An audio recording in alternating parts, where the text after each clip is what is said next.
Ashrayu Yoidai Sriyu Ashrayu Yoidai Sriyu Hashem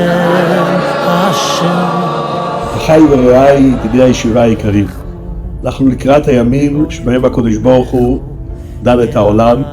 תפקידו של השטן לקטרג, אנחנו פועלים למנוע את הקטרוג. כתוב בספרים שבשעה שהקדוש ברוך הוא קצץ את רגליו של נחש הקדמוני, התמעט כוחו של השטן, ואין בכוחו לקטרג כפי שהיה קודם. אבל כשהשטן רואה שאין דור שמחזיקים בו את התורה, הוא מקבל את כוחו להלך עם רגליו ולקטרג. בואו והשתתפו בהחזקת תורה לכ-600 תלמידי הישיבה עמלים בתורה.